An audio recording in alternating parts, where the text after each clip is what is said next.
I'm bored.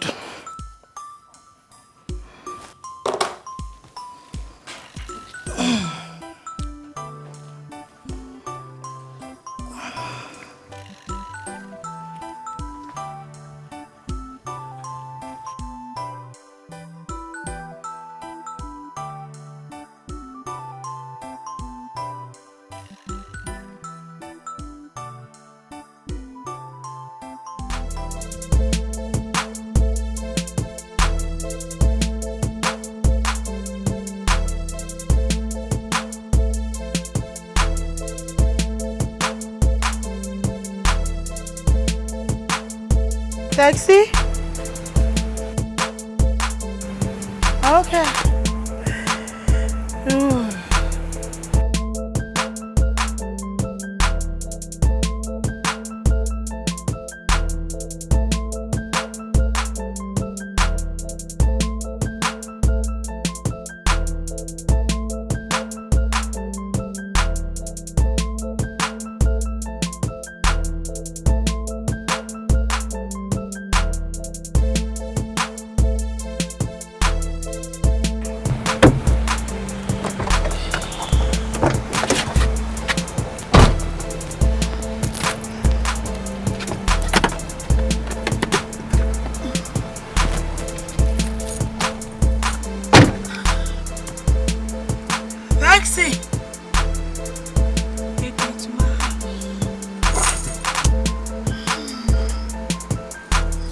Madam, where is your house? My house. Okay.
Ejo, please.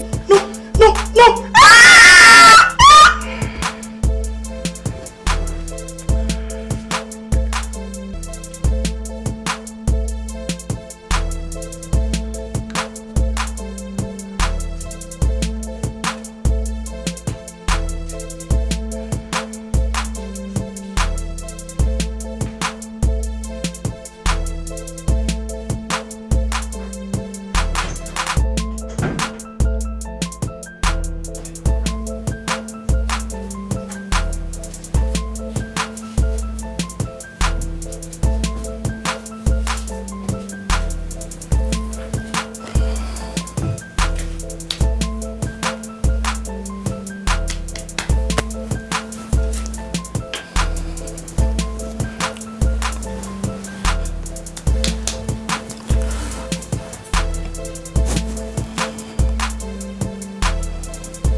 Now, listen carefully. Mama, your tape and your but tó bá pariwo, mo máa dá padà síbẹ̀. O dẹ̀ ní like nǹkan tó máa tẹ̀yìn yọ.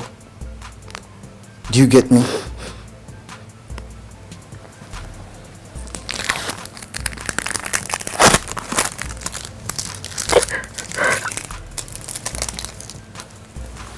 Now.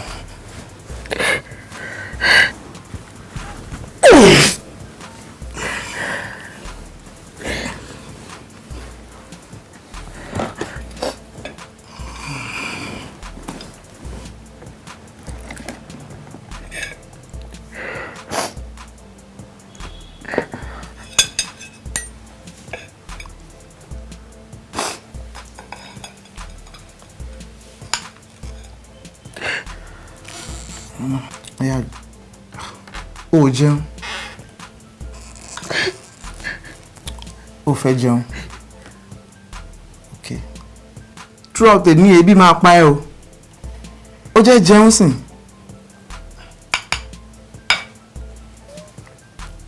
Gbà. Ó jẹ́. Good.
You know the rules.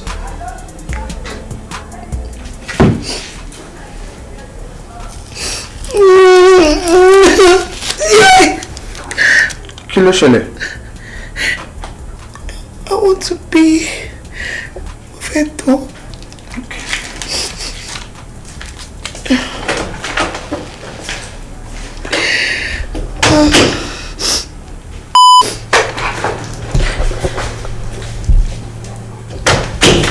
Seriously? Seriously?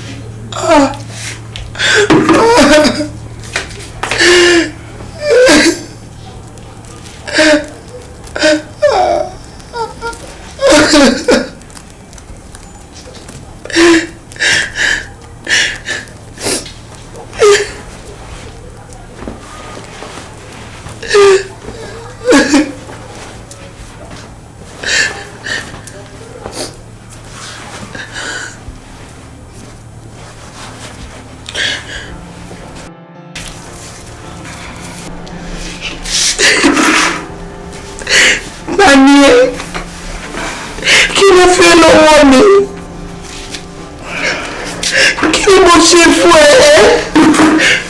Tó bá jẹ́ tó wọ́n ní ìwọ̀n ṣe bèrè lọ́wọ́ dájú ni wọ́n máa fún ẹ, please.